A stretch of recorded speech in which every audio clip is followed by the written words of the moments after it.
Hey, AfterBuzzers. Kevin Undergaro, the executive producer of AfterBuzz, along with Maria Menounos. Hi, everybody. And Maria and I, as you know, have put so much time and money into the AfterBuzz TV product and really haven't seen a lot in return. Nope, not yet. But one of the ways you guys can actually help us is by tuning into our new reality show, Chasing Maria Menounos. It premieres Tuesday, March 18th, 10 o'clock, 9 p.m. Central, and features me and Maria basically bickering, fighting. No, it's not just bickering and fighting. You get an inside look into my life, behind the scenes. You'll also get a behind-the-scenes look at AfterBuzz and an inside look at how Maria does everything in her power to shut us down because she's very cheap. That is so rude. Why would you say that? Because it's true. Oh, my God. Well, anyway, guys, please tune in to Chasing Maria Menounos on Oxygen, Tuesday, March 18th at 10 p.m. We really do appreciate it. All of your support will help AfterBuzz because Maria certainly won't. So rude. You're listening to the AfterBuzz TV Network, now the largest new media platform on the web and your #1 source for after-show entertainment. Very good, Keith Johnson.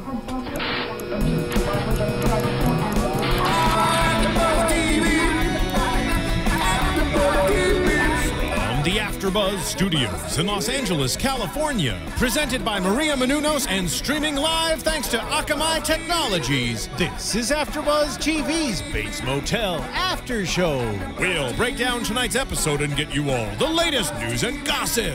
And now, another post-game wrap-up show for your favorite TV show. It's AfterBuzz TV's Bates Motel After Show. Maybe this time. Oh, is that our girl Liza? That is our girl, your girl Liza. My girl's Vera Farmiga. Nah, don't you steal Vera? Don't you do that? That's cheating. Welcome to the Bates Motel AfterBuzz After Show. We're listening to the lovely Liza Minnelli do the wonderful "Maybe This Time" as sung by Vera Farmiga in episode 2, Shadow of a Doubt. By the way, a cappella and magnificent. Yes, I do. I should say that I'm Joe Braswell. Dua Casey is not here right now. Nando Velasquez, does he still do the shows with us? I don't know what happened to him. I remember him in a vague sort of way, though. He's not here, but Joe Sanfelippo is. It's the two Joes. It's the two Joes. Joe and Joe. The Joe Show. We got this. We got it. Good to see you, man. Good to see you. I haven't seen you in 14 hours. It's been a while. You look different. Shower. Did you get some sun? You look good. A little shower, a little change of clothes. Yeah, good to see you. So, Bates Motel. I love the show. I just want to say before we start. Go ahead, please. Before you say what you're going to say, I'm gonna let you say what you're going to say by saying, I want to dedicate just right now, off the top of the show. Do it. I just want to give you the floor to do your Vera Farmiga Gush Love Fest because I know it's coming. It's going to be peppered throughout the show, and that's fine. But I want to. You want me to get it all out of the way? I just want you to get off the top in the first 3 minutes of the show. Do it. How do you feel about Vera Farmiga? Let me tell you something about Vera Farmiga. All right, let's get it done. You don't realize, maybe if you're like new to the world, right? You drop in here like an alien, and you look up and there's a double rainbow. Maybe you think double rainbows are there every day, until someone says to you, hey, you know what? We almost never see double rainbows. Maybe some stone dude goes, double rainbow, and the whole thing happens, right? So then you've been told, you have a frame of reference. Now someone has said to you, double rainbows are rare. I'm saying to you, Vera Farmiga's performance in this damn show is incredible, and it is rare. Yes. It's a goddamn double rainbow. That's all I'm saying. Okay. That's all I got. It's good. I hate you so much. Vera Farmiga is good at acting. She wins acting, I think. She's very good at acting. I don't understand why there's no Emmy, but that's, you know what? That's I'm not a doctor. I can't prescribe medication. The judge was very clear. Yes. But I certainly hope that it happens this year because it's ridiculous. Okay. All right, good. That's all I got. There's that. That's why I'm certain that's not all you got. But no. I'm sure there'll be more. But let's get into this. She sang a song a cappella. Yeah. And it was beautiful. It was. Sang. It was. All right. As was she. So Bates Motel episode 2, Shadow of a Doubt. Pretty sure that was her playing on the piano too. It looked real. I'm just saying. All right. Multi-talented. Yes. So, good stuff in this episode. A lot of good Norman stuff. A lot of good Norma stuff, of course.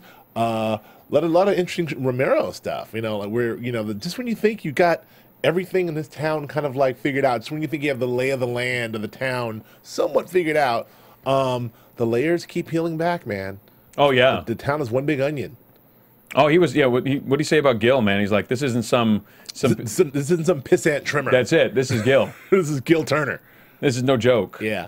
So let's jump into that. So we know how the last episode ended, which is with the horribly graphic end to Gil Turner. Yeah, the back of Gil Turner's head splattered on the back of his wall, which was not a great way to go. Yeah, I'm not sure that all the brain cells even got to react to the fact that this was not happening, and then they were all over the back wall. This meaning his fellatio experiment. The hummus interruptus, and then all of a sudden, hummus interruptus. That's what I said. Nah, that's great. Does that Mediterranean or does that come with olives? I did definitely, or with a nice pita, a little bit of olive oil on top. It's beautiful. Right, got it. So continue. So Gil Turner is dead. We know that it was done by the lovely Bradley, and she's come to ask Norman for help. And Norman, I got to ask you this. So Norman, we cut to that scene where she starts explaining herself and what she needs, and Norman says, "Look, slow down. Before I do anything further, I need to make sure that what you did, that you did the right thing. I forget how you phrased it. So I'll make sure that I need to make sure that." Oh God, I forgot how you phrased it. I'm not sure, but you're putting me in an impossible position here, right? He wants to. Well, my notes my note, the exact quote disappeared on me. But anyway, he just said basically, I want to make sure I want to show you know what you're doing, right? Yeah. There. And then she says, "I killed the guy who killed my father." Now his response was something along the lines of, "Okay, yeah, that makes sense." Now, do you think that's? I mean, how do you? I was really just struck by his acceptance of that being the good enough reason for her to for him to help her.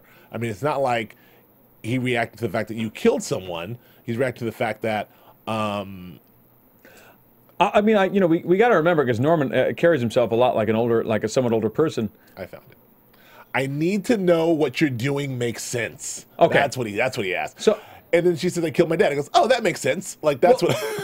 Well, I wonder sometimes we don't see him through the eyes of the 16-year-old kid that he is, but he's 16. I don't know about you, but when girls ask you for favors in high school that you aren't hooking up with, that you want to be hooking up with, in my memory, okay, just let's make sure I'm not doing a favor because you hooked up with somebody I should be mad about. You know what I'm saying? But what wouldn't make sense? Well, that's what I'm saying. If it's like help me out. I was out with Jim last night. My mom doesn't approve of Jim. Can I tell her I was with you? Kind of a thing. Is one level deal breaker? No. No, dude. You hooked up with Jim. That's your problem. Right. But if it's I killed the guy who killed my dad.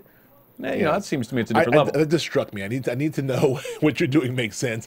Like, there's a lot of things that probably make sense. Killing someone and being on the run is not one of the things that makes sense for me, but it apparently did to Norman. That's all. So, that just struck me. It landed right for Norman.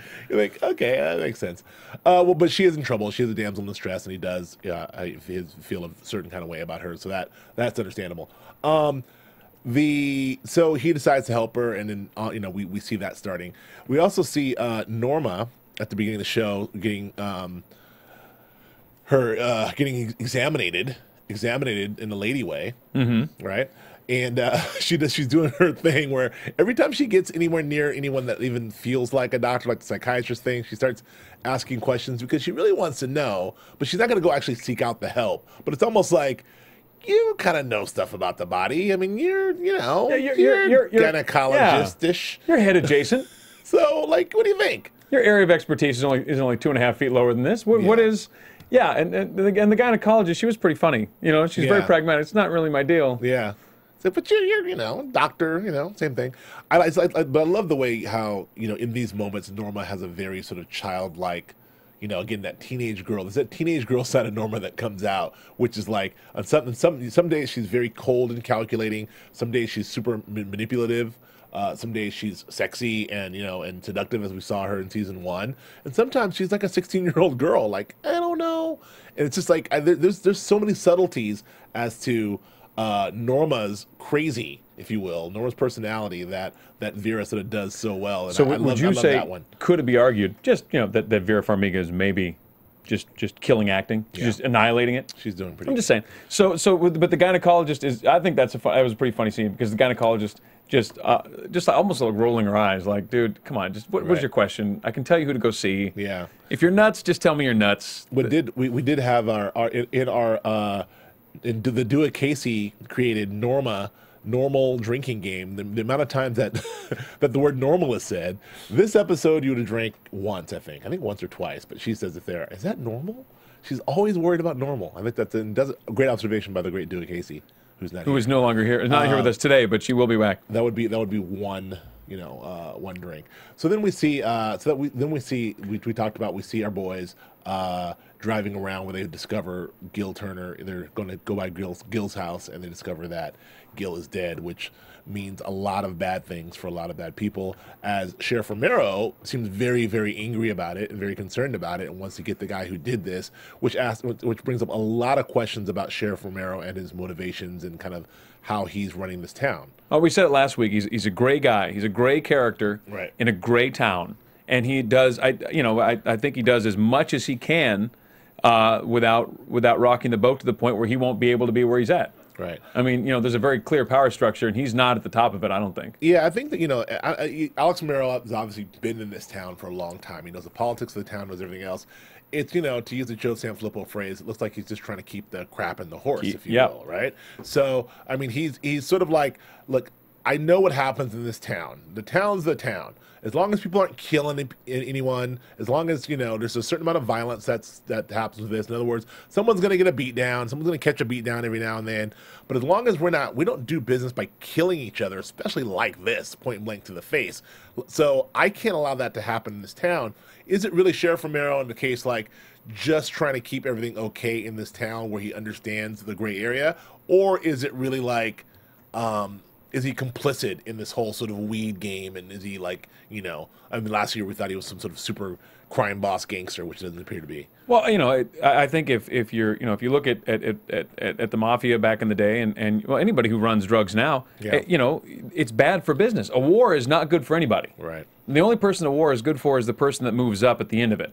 But everybody in the middle gets messed up. Yeah. All the soldiers, a lot of the soldiers get killed. Nobody can relax at their home. Right. Nobody's off limits at any time. A war is no good for anybody. Right. So I think that Romero's job seems to be to keep the peace. Sure. And it's not just among the citizens; it's also among the two families that basically control the weed. Right. And so I think that's his gig. And so when this went down, obviously everybody assumes the other family did it. And he sees the beginning of a war. And what did he say to Dylan's partner? He's like, you know what this means. Yeah. You don't. You're new, but you know understand what this is. This is not some pissant trimmer. Explain this to the kid. Right. And that was it's so interesting to me when you see law enforcement just being like, yeah, I can't really control you guys, but you know how deep this is. So law enforcement, air quotes, basically. Yeah, really. I really wonder, because it just makes me really wonder about, I'm totally fascinated by Sheriff Romero and sort of his place in this town. I mean, it seems obvious, but, is he the question I have is he on the take? Is he receiving money from people? Because this is big business. So is he receiving money? We know he's a sheriff's department. Last year there was a thing with the money in the bag, but like, is he like, both sides keeping him, in power to keep the peace? I mean, he's the top dog. I mean, what is? I don't know. It's just weird. I'm certain of it. And look at the town. You've got a sheriff's department of a tiny town that has brand new Tahoes, right. Lots of deputies, lots of money, no shortage of all that. Right. You've got a town full of people that don't really have much of an industry except antiquing, right. And they're all driving BMWs and Jaguars and Cadillacs. I mean, it's pretty clear, right. what's going on. And yeah, I'm sure it's kickback city, absolutely. And they've got federal funding, I'm sure, and state funding for that road that's going in. So that all happens because money and power. That's not happening by accident. I'm fascinated by the notion of the small town sheriff. Still, growing up in Angelino and in the great city of Los Angeles, my entire life dealing with the LAPD. Shout out to Jamie Jepson. Fine organization. The fine organization of the Los Angeles Police Department. I am fascinated by this notion of the small town, whether it's Banshee, which we love that show as well, or Bates Motel. I like the idea of a one town sort of being controlled by one like one sheriff and one sheriff's department a la the Old West. I think that's an awesome, cool thing. It's funny because when you grow up, like you and I, both Los Angeles, when you grow up like that, I don't trust a small department because it seems to me like, well, there's the power is concentrated in such a few hands. I saw Dukes of Hazzard. Right? Yeah, it can go all bad. Yes. But I think there's probably a lot to be said for the idea of the police actually knowing your name and the local sheriff knowing who you are and what's going on. Because I mean, we didn't have that. Right. And it's a different dynamic. So what did strike me about that with Sheriff Alex Romero, what did strike me about that exchange in the car is the anger of like I'm going to find out, whoever did this is in trouble, is going to pay. Well, I really got the sense that there's this careful framework, almost like a knitted, like I don't know if you're knitting like an Afghan, or I don't even know if that's what you call it, but it's very carefully put together and it's very delicate. And when somebody comes in and jacks it all up, that you're creating a big mess. And Romero's got to get this thing knit back together. Otherwise, there's going to be a lot of people killed. Yeah. So and then there's going to be scrutiny. And then there's going to be maybe a federal investigation or a state investigation, probably in the reverse order. And, he doesn't want that. He doesn't need that. Right. So I don't know if this is by accident or by happenstance or whatever, but he does get to the bottom, or we do as a viewer get to the bottom of the mysterious man, which is not so mysterious, by the grave, mourning, we now know his daughter. There's that confrontation at the grave, and there was a very not so thinly veiled threat to Alex Romero saying, basically, look, things are okay now, and things are, we've gone this long without sort of one side being pissed at the other, but that's not necessarily how it has to be. That's it. It's been 4 months. You better figure this out. Yeah, that's very much like a war is coming. Yep. So, that was cool. I've given you 4 months. I've been a gentleman. I haven't killed anybody. Yeah. And I've thought about it every day for 4 months. You better go find it now. Yes. And then Romero goes out and he finds somebody. Yeah, this is great stuff. I mean, this is really sort of a great world we weave because, in the center of this whole great story of Norman and Norma, you have, Dylan and being mixed up with this crowd who directly knows exactly who, now he does, who's responsible for the death of Gil Turner, but he's also responsible for enforcing, partially revenge on those who, who took out Gil Turner. He also, will want to try to keep the crap in the horse, if you will. And I don't have to do a visual of that. Every time. The crap goes right in the horse. You're 6'5", aren't you? Yes. Yeah, that horse is huge. Like, whatever horse you're talking about, he's a monster. He's a 9-foot tall beast. All right, sorry. That's for those of you who listening. Those of you who can't see, Joe is partially raising the roof every time. Yes. And he's putting the crap right back in the horse. Raise the roof like I did in '91. It was good. It was good. Anyway, don't pretend like you didn't in '91. Dylan's trying to do his thing, and Romero's trying to keep a lid on this thing, but I get the overwhelming sense that this is over everyone's head, and it started, but the person at the center of it is in Norman Bates' basement, which I think is just interesting this whole time. But anyway, so speaking of which, we do get to see, we go back to Norman and Norma, who is just really trying to figure out something to really, try to help. And I just root for Norma sometimes. She's just trying to keep this thing together. Yep. She's just trying to keep the family together. Like, it's almost like she's crazy. She's trying to contain her own crazy and her own secrets. Her son's crazy. She's trying to contain her son's crazy and her son's secrets. And it's like all she can do to hold this thing together and not go crazy herself. And, it's a really crazy, sympathetic character that Vera's created here because, she's killed folks. We know that. Right. She's not necessarily a good guy. But they're almost talking about the anti-hero, right? We talk about a lot of anti-heroes in TV nowadays, and I don't know. I mean, was she qualified as an anti-hero? I don't think so because she's so sympathetic to me. I agree with you. I think the difference between an anti-hero and a sympathetic character in this post-secondary golden age of television. No, it's secondary. Just post-golden age. Post-golden age. I think the difference seems to be volition, and I think that so many of her choices aren't really choices. Okay. She doesn't have options, right? A lot of the time, like she had, like when Norman killed her husband, she could either turn her son in, or we disappear. Right. Yeah, we take the money and run. And I was leaving him anyway, and I hated him anyway. And Norman was really kind of protecting me, and Yes, that's what I'm going to do. Right. And it's not like she went out and killed the husband. She protected Norman. And the same thing when the guy came, I can't remember his name, that broke into the house in season 1. Yes. I mean, she didn't have a choice. She had to kill him. Yeah. And dumping the body, that's the next choice after that. But, you know, what do? You're a small town. You just moved there. You've already killed somebody instantly.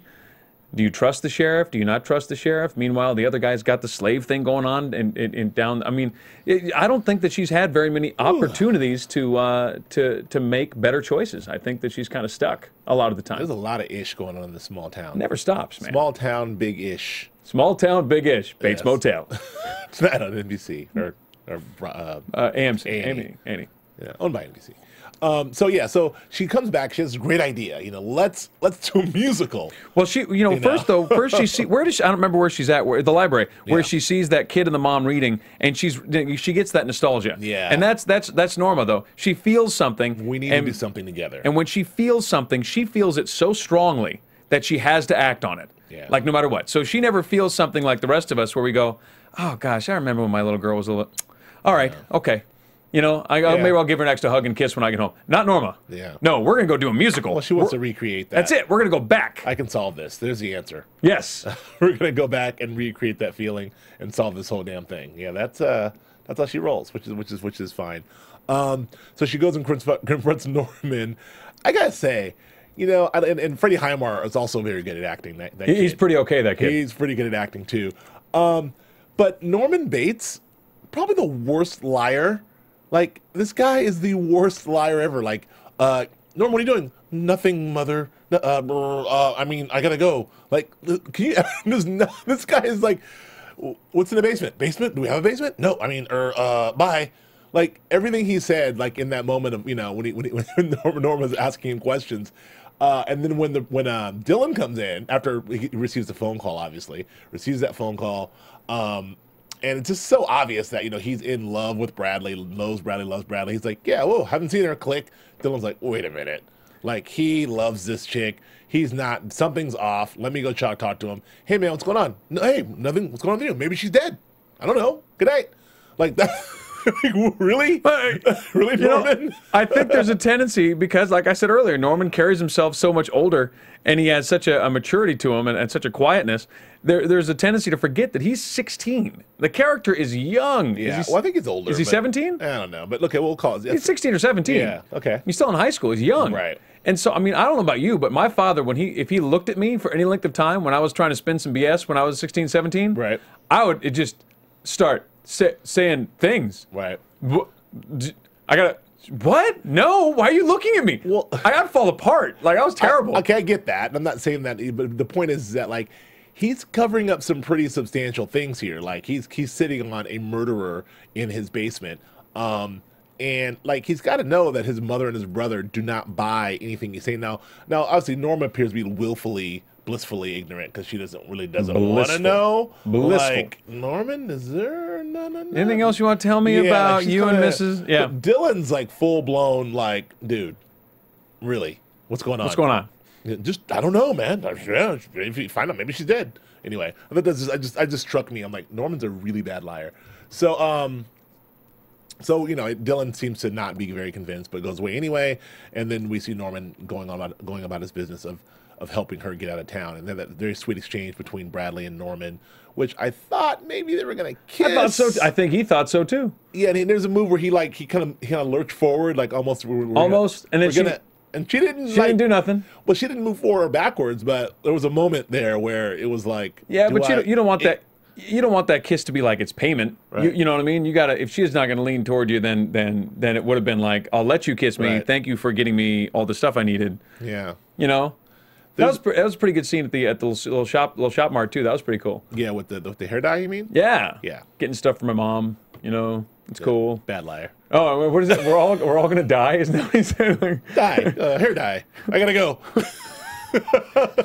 Like 4 kids staring at like blink, blink, blink. Yeah, that's. But I will say that there's something very sweet about, you know, Norman again. Again, Norman is borderline. I mean, Norman is sympathetic too.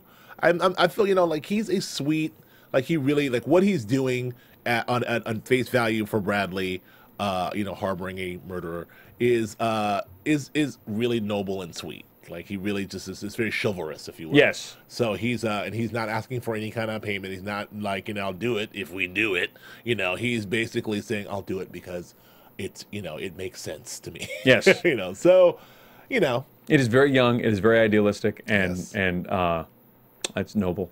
Good for it. So let's jump into this. We want to talk about our new crazy boss, the Kojak, my man with the hair. Who? Yeah, and the GTO. Yes. He's a piece of work. This guy. He's going to make a mess. He's already made a mess. Yeah, that's true. And so he shows up on the scene, and it's kind of like, what's this guy doing? Anybody but Zane, right? Isn't that the deal? Yeah. Remo's like, if we get so and so, we're cool. If we get such and such, we'll be fine. Right. It's Zane. Yeah. And Zane he looks like a Zane, right? He does. He's got Zane written all over him. Zane, he's driving a Zane car. He's got it. He's got a Zane mobile. Zane hair. Oh, no question about it. It's in the Zane mobile. He is absolutely Zane. Yeah, he's so Zane. So, he pops the trunk, pulls the guy out. You knew he was going to shoot him. He does, and he tells him wrap him up and drop him off at the doorstep. That won't be obvious. Yeah. This is escalated. And you already. see Remo's just like, shh. Yeah, Remo. This is all going downhill. It's all going downhill. Which he was a little, I felt like he was a little too much. You know when your kids does that thing where you're doing something and they're like, "Oh, Dad, oh," and you're like, "Hey," I feel like Remo was a little too expressive there on that stuff there. Well, I mean, I think if you see the writing on the wall and you're a pawn, and the first people to get the first pieces that get pinched on the chessboard are pawns. But not in front of your boss who's holding a gun after you just shot someone. Yeah, but he wasn't. Eye roll like, oh. He wasn't the boss. I mean, he was talking about Zane was pretty much Zane's elevated because his dad is the boss, right? Right. But my point is that he's Remo's boss. Now, in the last 10 minutes, kind of thing. What did he say? He got picked up for driving 95 on his way to Vegas. Yeah. Who drives 95 with a car full of weed? That's what I said. Exactly. Zane Mobile. Zane. Anyway, so Zane, he's funny. He's trouble. I'm looking forward to a Zane Romero showdown, which will be very cool. Oh, Zane is not walking away from this. Which will be very cool. No, Zane will wind up covered in lye. I think he's the guy they're shoveling stuff on top of him next week. Maybe it'll be a Zane Dillon showdown. You think so? Yeah, Dane's headed for a showdown with somebody. No question about that. All right, so there's that. We know that the war is on. I mean, the first shots have been fired in a war that didn't exist because obviously neither side had anything to do with the death of Gil. Now there is real blood at the hands of one of the families. So we can only imagine that this is just going to get worse.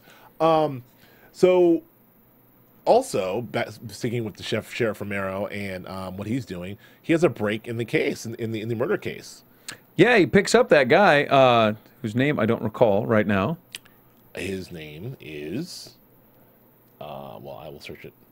But he plucks that guy. The guy's just basically shoveling weed down the toilet, and then jumps out the window and running across the backyard. Romero pulls him down. Right. I don't think he had I don't think he killed. I don't get the vibe at all that he was nervous about having anything to do with what's her name's death. I think he was much more concerned about the weed. I don't think he. No, I think the thing though, as he in that interrogation, he's very much like. He knows the legal system. He's beat the legal system a few times. He says, even when he's describing, he's like, one man says she's even troubled. Like he's using sort of the exact defense that he would use in a courtroom.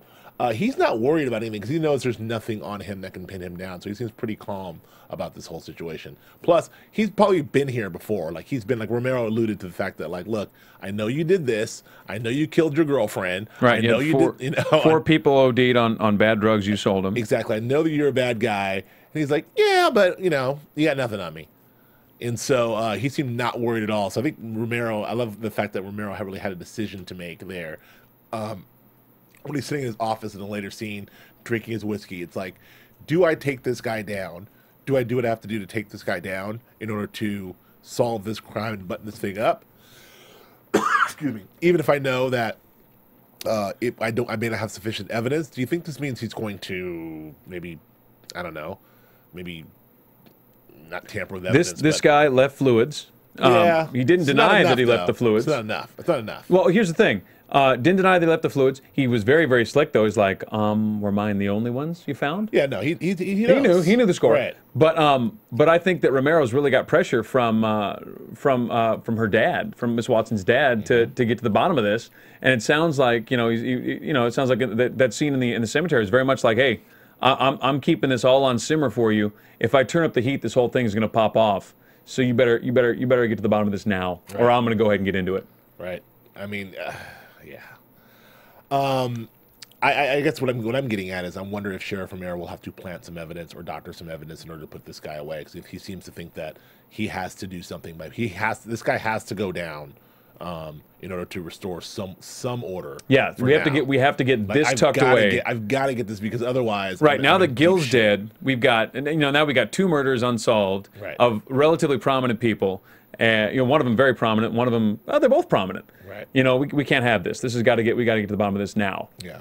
So I don't know. We'll see. We'll see how this plays out and develops. But it is something is going to happen, and this is how maybe we know how Sheriff Romero now keeps the peace. He sort of does what he has to do to make sure that everything stays in order. Well, yeah, I would imagine that kind of becomes the deal, right? Because it's all gray anyway. You're dealing with known drug dealers, with all of the known drug enforcement that's going to come along with it. You have, I would imagine, what amounts to gentlemen's agreements. Yep. As far as to territory, and as far as to what is adequate and what is over, as far as retaliation goes. Right. When somebody gets drunk and screws up, what do we do about it? Right. I mean, all these things you got to have kind of like an understanding without writing it down, that we're going to run this all through Sheriff Romero's office. Right. So if he wasn't informed that something was going to happen, which obviously he wasn't, then somebody's breaking the rules. And so, we have to reestablish order. And on top of that, you've got Miss Watson, whose father is obviously a heavy hitter in this whole deal. Yep. And she was dating at least one of the other heavy hitters, probably 2 of them. Yep. You really do need to quiet this whole thing down before it does explode. Nick is the father. I have my internet is now working, so now I'm back to work. My computer is now working, so I have notes. I have everything. Nick. Nick.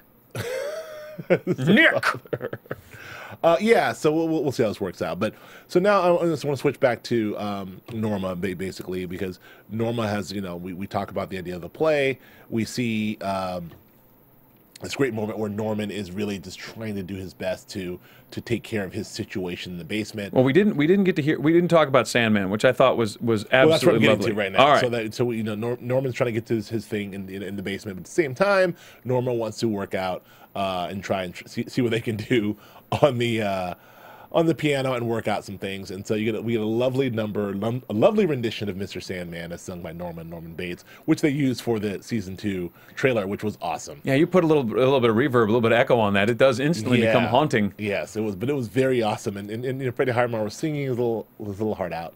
His little English heart was singing it out. I gotta tell you, I do love me some Vera Farmiga. And really? A little bit. And I thought that was such a great scene. Here's this mom just trying to recreate this feeling, and really, she's given up so much for this kid, and they're feeling that distance that she's terrified to allow. Yes. And so she's like, well, we can do this thing. We're going to sing this song. Remember how we used to sing? And like, Mom, no, I don't even know the words, blah, blah. And as soon as the song comes on, he does jump right into it. And he sings it, and halfway through, he starts having a great time. Yes. And she's got to have that feeling again for a minute. And in the meantime, camera pans over to Bradley, who's on the stairs, and she's tearing up a little bit because here's mother-son thing going on that she's not going to experience again. Her father-daughter thing is over. Yes. I definitely get the impression she was much closer to Dad than she is to Drunky McPilly Mom. So I mean, Drunky McPilly Mom. Doesn't she say he was a Drunky McPilly? Maybe.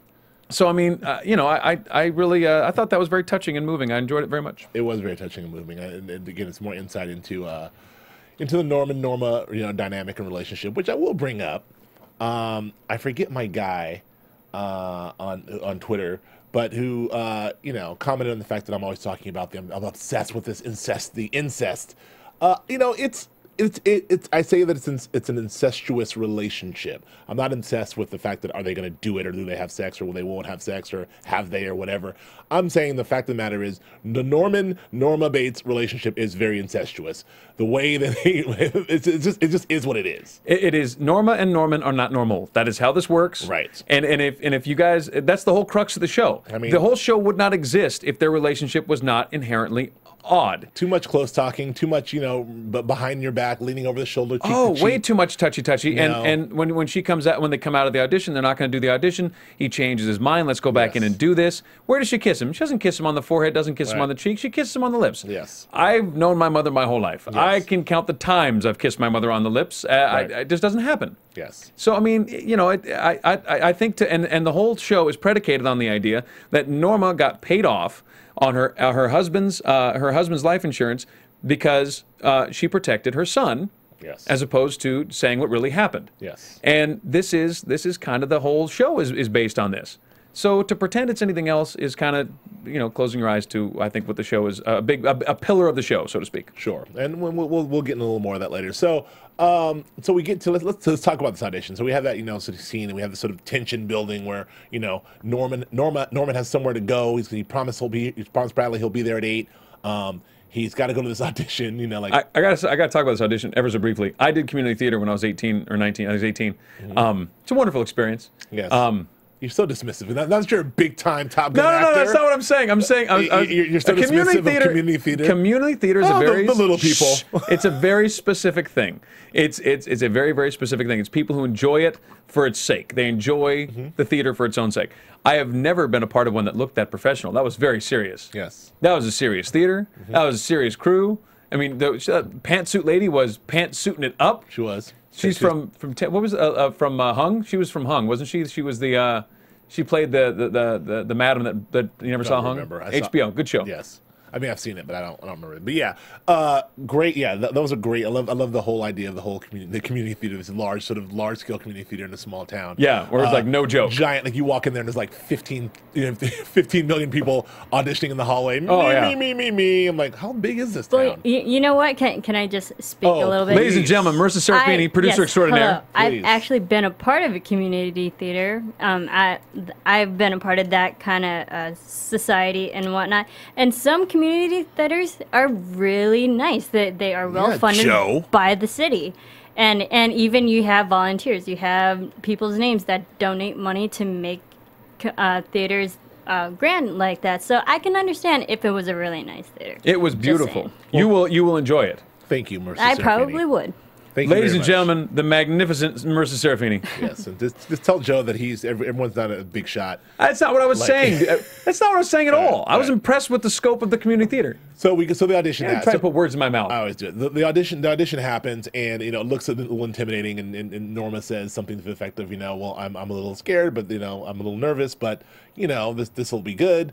I was just waiting for this to be a complete disaster. I know, right? It kind of almost was. I mean, they had their little fight and they had to storm off, but I was just waiting for. We've seen Norma in so many public situations where she gets in over her head. She doesn't really think the whole thing through. We see it at in public, whether it's the bank or whether it's with the doctor or the psychiatrist, or last week at the city council meeting. She kind of just goes in, and then next thing you know, she's having a meltdown. I was so hoping that happened, but what we got was actually something better, but not before we have that wonderful exchange, that's sort of the argument, the Norma argument that started in the community theater, in the audition, and then spilled out to the outside. That was the ultimate sort of Norma dynamic there, but more importantly, that was a full psychotic break, in my opinion, by Norman. Let me say this. He snapped there. 16 or 17 years old, and if you can remember what that felt like, everything was life or death. It's like 10 years ago. Yeah, a couple minutes. Yeah. So everything was life or death, and for him, the whole payoff, the whole thing that's worth all the stuff he's going to deal with for Bradley is that ride, is that car ride, right. 2 hours, Very true. the two of them alone. That's a good point. Out in the middle of nowhere. He is her knight in shining armor. He's probably going to hold her hand, he's thinking. Maybe, yeah. She's going to smell great. She's going to be so happy that it's me. I'm going to take care of her. I'm going to get her there. And when she gets on that bus, she's probably going to give me a hug. She's probably going to give me a kiss. She's going to tell me where she's going, and we're going to get together. You got it. All that fantasy's got to be there, because it sure as hell would have been there for me. Yeah. And he has to sacrifice all that. He has to give up the payoff and give it to Dylan, who we all know she wants a piece of. Yeah. I mean, that's bold, man. That was a tough and very. I was impressed with that. That was a tough thing to do. When he says I'm leaving, and he has to make that decision though to leave, like he's arguing, says I'm leaving. He made the decision to leave. He storms out. He has to leave. He's already in tears. Yeah, because the breakdown comes as like, Mother, you're making me do this. I do not want to leave you. I don't want to leave you, Mother, but you're making me do this because I have to do this other thing. And now it's such an intense conflict for him that he bursts into tears. And then he flips around with tears in his eyes and starts going off.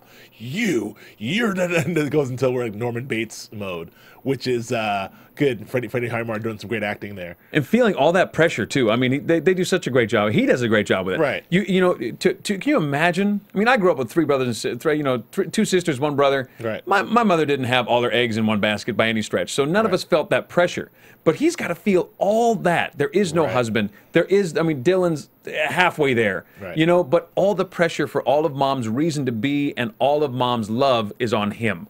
Right. And so it's not just like, hey, Mom, I really want to do this. You'll be fine.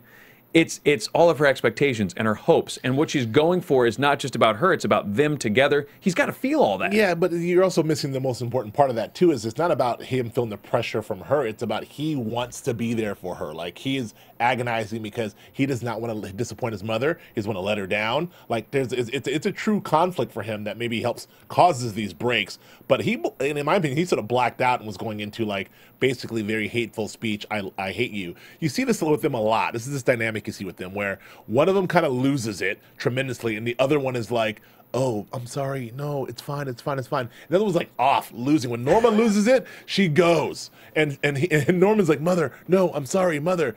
When Norman loses it, Norma is like, oh, honey, no, I'm sorry. You're right. You're 100% right. It's a good take. Yeah, it's a really interesting dynamic, the way they fight and the way they both have their sort of breaks. But when Norman blacks out, he's like, I mean, hide the knives, hide the things you're gonna bash him under the. He don't know where he's at. It's not a good scene. So that was going down, and that was a little scary. Norma was upset, but then what does Norma do? You know, she goes into her thing and she fully, starts crying and then starts, I'm so scared. I'm so scared. And then which just snaps Norman out of his thing. Which is all the pressure that she's feeling because she feels that he probably killed he probably killed her. And she found you forget about those pearls. She found those pearls. Oh yeah. Well we'll talk about that briefly too. But I just want to ask you this question about that. This is the thing about Norma Bates that I haven't quite figured out. Because she is a master manipulator when it comes to Norman, obviously. Like, there's a big, like, she knows how to manipulate him. But in a lot of ways, it doesn't feel like, Vera Farmiga doesn't necessarily play it as manipulation, so much as she does play it as genuine, like, I'm genuinely upset. Like, that moment when she's, like, crying, like, I'm so scared, there wasn't, like, a take to the camera, like, I got him now. Like, she genuinely was scared. So, and the question to you, is Norma doing a manipulation thing? Or is she really, like, sort of crazy having these breaks, and it's just part of her personality that Norman has to deal with? Well, I think so much of what she deals with is protecting Norman from himself. I mean, really, we've established that he does have the blackouts. We've established that he's killed one person and attempted to kill another. Right. And possibly killed one more. Right? We know he tried to kill Dylan, and we know he what do you call it? He definitely killed Dad, and he went after maybe Miss Watson. We're not sure. Maybe. Right? And so Norma is terrified, I think, of and for him. So I mean, it's not just a matter of this is what I want. It's combining that with I have to protect my son from society, and I have to protect society from my son, and in doing that, I will be protecting my son. Right. Does that make any sense? Oh yeah. And so she's dealing with all that without going to anybody else. And so, she just really keeps the pot on simmer all the time. So at any point, it's ready to bubble over because there's so much happening underneath. But there's always... Without letting him know. All without letting him know. All without letting him know. But there's always, at the end of the day, when Norma wants to do something, when Norma wants something, or Norma is concerned about Norman going off with other girls, or going off and leaving her, or whether it's a jealousy, or whether it's like, whatever, like Norma always finds a way to get Norman to come back, or to get Norma, whether it's like, okay, Norman, Norman, if you don't like me, or it's like, I'm scared. It's always something that always seems so manipulative, and Norman clearly resents it, as he let her know in the speech.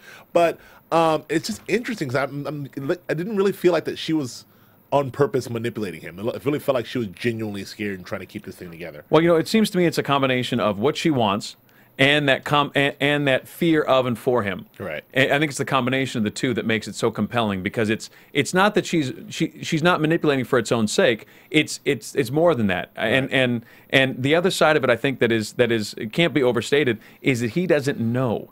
He doesn't know that he killed his dad. He doesn't even remember going after Dylan. Yeah, he doesn't know. Yeah, he doesn't. So this is all from his point of view. He doesn't know about this stuff, and so he's like, "What the hell?" Right. So for him, it's like this dysfunctional love with mom thing, but for her, it's a combination of the dysfunctional love and the practical side of protecting him from society and society from him and from himself. Yeah. And so then we have this moment where Norman makes the decision. He comforts her and then decides, I'm gonna stay. And that's this is the whole Norma relationship in a nutshell, right? The only thing, as you very eloquently put, the only thing this kid wants to go do is spend that 2 hours in the car with Bradley and maybe get a little hand on the knee or something and do something very noble. Get to be a hero. That's all this kid wants to do. Not to mention the stakes are sky high. She's a murderer in his basement. Like, she's counting on him, but yet he cannot leave Norma. Norma's got a song to sing, damn it. Like, he cannot leave. She wants to do the audition. Like, the calculation is like, I've got the murderer girl I've got to save, and I love her, and I'm going to drive her, but my mom wants to audition. Okay, Norma, let's go audition. But there's more to it. I mean, he can't just steal the car and abandon mom, and then what? I don't think that's part of his calculation. I mean, you're being way more pragmatic to me than I think that and more practical that I think Norman was in that moment. In that moment, it was about, I'm not going to leave my mother. Mother, I love you. It's like, do I love? This is the whole thing. Do I love Bradley or any other woman out there in the world, or do I love my mother? So is it 1,000 Bradleys? I love my mother. 1,000 Bradleys or Norma? Or the next 100 girls. That's that what I'm saying. It's always going to be Norma. It's always Norma. And then he's always going to resent that, and that's what that's his thing. Like, I think we solved it. Yeah, I mean, we solved it. I think it's done too. Good night. But so that's the thing. So he goes in and they do the audition, and he first makes the call to his brother, and then does that noble call. Jumping on that grenade. Yes, he jumps, and also look, Dylan equally as noble, because does he do the do? He's got way more information than Norman can ever possibly even fathom of having. He knows what's happened. He saw a guy get shot over this. He knows who Gil Turner really is. He knows everything. He knows like Norman's like, yeah, some guy Gil Turner or whatever. I don't know. She killed him. You got to help. And he's like, oh my God. All right, I really gotta let me put it in this thing. He doesn't turn her in, which would probably make everyone's lives a whole lot easier, right. Save a lot of lives, and make everything okay. He does what his brother should have, was said he was going to do, partially for his brother, partially for him and her. And he takes her to the bus and does the whole thing and comes up with a suicide note, and then very nobly says, "My brother. This is killing my brother. That he's not able to do this for you." Yeah, which is you gotta love Dylan. I love all these people. Really, he's a terrific guy. Yeah, big fan. And when he finds out his uncle is his dad, that's going to really destroy him. I love the Bates family. Oh, it's good stuff, man. It's lovely. We didn't talk about it enough, I don't think, because musical theater is a difficult thing. I think sometimes it works and sometimes it doesn't. But maybe this time, when she's saying that, yeah, well, I was going back. Are we going back to that? We're going back there. to that. Let's go. We've got to go back there. So I'm just saying that. So he makes the phone calls. What I was saying, he makes the phone call, and then he returns to go back in with his mother to deliver with the moment I've been waiting for, like, oh, here it comes. She's going to get up there and she's going to do a Norma meltdown. This is going to be good. And she starts kind of slow, and I'm like, is she in key? Is she? And then like, oh, that's really nice. Oh, that's lovely. Oh, it's beautiful. And then by the end, it was fantastic. Oh, she was annihilating it. And forget about it. I'll let you talk, as the theater. I'm not a musical theater guy. Nerd. I just. You're not a musical theater nerd. Where'd you go to school? I went to UCLA. What did you major in? I majored in theater, but not musical theater. I went to the film of what you call the School of Theater, Film, and Television. Something there. Anyway, so we're the number 8 university in the world. Did you know that? Yeah, I heard that. I'm just saying. Anyway, UCLA. Anyway, so I was waiting for this moment to happen, and it really turned around, but it was so poignant because obviously, written on the wall, this is Norma singing about her own life. What a what a perfect song. Liza Minnelli from Cabaret singing, that song. What a perfect Maybe song this for time. her. Oh, breaking my heart for Norma. I'm so sympathetic for Norma Bates. She kills the song as only she could. And what's so amazing about this, why she moved the pantsuit casting director in this, is the fact that like she's emoting so much and she's breaking everyone's heart in the room. What the pantsuit casting director doesn't know is, well, that's Norma Bates. She's nuts. Yeah, and this song she's having a nervous breakdown up there. Could not have been better chosen. Right. Impossible. Right. Perfect for her. Maybe this time. Yeah. Everybody loves a winner. Sure. Like that is so brilliantly. It's so brilliant for her. It's perfect. So and I just want to say Vera Farmiga. Maybe she did it up just right, and she's a GD rock star. That's all I'm saying. We get it. Love me some Vera Farmiga. Shout out to Norma, who did a great job with that song, and shout out to Vera Farmiga, who did a great job playing Norma, playing that song, singing that song. That was complex. It was. But I was happy for everyone involved, for Vera and for Norma. Very impressed. So anyway, that happens. Wonderful song. But I will say, as an aside, as a guy who's dealt with a bunch of pretentious pretending actors in my day, what a nightmare that would be if casting Norma Bates as your lead actress on anything. You think that's a diva? You think there's gonna be some issues on the set? I got news for you, brother. Most of them aren't right. That's not going to be good. They don't say that actresses are crazy because they're not crazy. Yes, okay. Or maybe she'll fit right in. She'll fit right in. All right. She will find her people. Now, does she get the part? She's got to get the part. We don't know if she's got the part. She annihilated that. All right. And what about Norman? Does Norman get in there? Did Norman even audition? I don't know. No, he didn't. Well, we didn't see him audition, but he's there to audition. He may have auditioned. So. Maybe he's saying Sandman. So that happens. We did skip over the fact that Norma making the bed. Very sparsely decorated Norman Bates' room. Most teenagers got, they might have a picture of, I don't know, who on the wall. There should be a Lamborghini. There should be, some half-naked starlet. What's her name with that I had on, with the, gosh darn it, she had the little mole right. Crawford? Cindy Crawford in the American flag. Yes. That's what I had going on. Yes, in the 90s.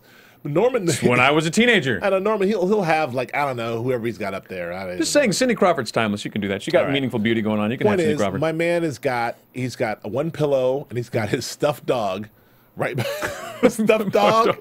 He's got a pillow. He's got a lamp, and he's got some pearls. He's just letting that stuffed beaver downstairs cook. He's gonna bring that up later on. That's gonna go right there, right front and center. Like that's 16, 17 years old. That's a rough room. That's a sign that something's not right. Spartan situation. Ooh, the dog is like right there, and it's just.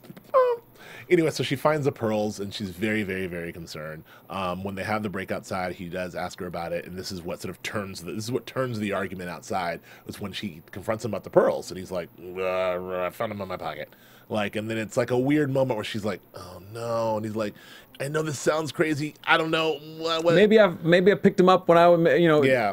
What did we say at school or something? Right, because he's in that moment he knows his mother's upset. He's trying to comfort her. Like she's scrambling. Think. And she will gladly take whatever he's prepared to offer. Right. To have it not be, to have her get out of jail. She don't have to think about it. Yeah, well, exactly. But and that's not about him covering his own ass. Like, I don't want to get caught. That's about him making his mother feel better. Yes, definitely. Like, no, Mom, maybe I didn't kill her. Maybe I found him, So that was an interesting moment. So when we get back to the hotel after the audition, sweet little Emma comes out and says that, they found the killer. They found the killer. Nobody was happier than Norma. Oh, my God.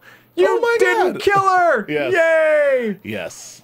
And Norman was like, oh, okay. Yeah. Well, I tell you what, if I was 16, 17, and I was that, I'd have been just so panicked that Emma was going to blow my lie. Right. Because remember, the whole thing was the movie with Emma. Mm-hmm. So I was just waiting for Emma for Norma to be like, sorry, you guys missed the movie, and Emma to be like, what movie? What are you talking about, Norman? Yes. But that didn't happen, so that was easy. So so Bradley gets in the train. She got on the train. Bus. I thought there was no chance she was getting on that bus, but and I think that there's no chance that she's staying on that bus. But she'll definitely be back because she's got to fulfill my prediction of her being Norman's kill in the shower. Yeah, absolutely. Anyway, so that was the episode. No. It is not the episode. What happened? We meet someone at the very end of the episode. Oh, I thought that was in the previews. You're right. No, that's the very end of the episode. Oh yeah, of course. We get to meet the illustrious, much talked about and much maligned brother of Norma Bates. Yes. Yes. Driving a Dodge Avenger. Driving a Dodge Avenger. Now that is the Dodge Avenger of rental cars. We've made some predictions about the nature of the brother. Now, talk about some incestuous stuff about the nature of the Norman and the brother's relationship and who the father of Dylan may or may not be. There's an awful lot of similarity in their haircut, man. That's all I'm saying. There's a lot I don't know. I mean, we may be in some interesting territory here because I think that I don't know. That's gonna be some deep stuff pretty darn quick. Yeah, played by my man, and I can't, but Lem from The Shield is the the uncle, the brother, the brother. So I don't know, man. This is the previews gave us some hints that there may be something going on, especially when Dylan says in the preview something effective like, "What aren't you telling me about your brother and your relationship, dude? You don't want to know." Yeah. I mean, really. So, do you think that's the deal? I don't know, man. He's sure got the same hair. All right, well, let's do predictions. You ready to do this? It's his uncle. I know, Uncle Lem. Uncle Lem. He could just have the same hair from the uncle. Your AfterBuzz TV prediction. All right, I'm gonna go first because I think that we're gonna find out that the uncle is the father. I think that's what's gonna come out of this whole thing. I think he'll deny it quite a bit. I think it'll be a big fight, but I think that'll end up being the deal.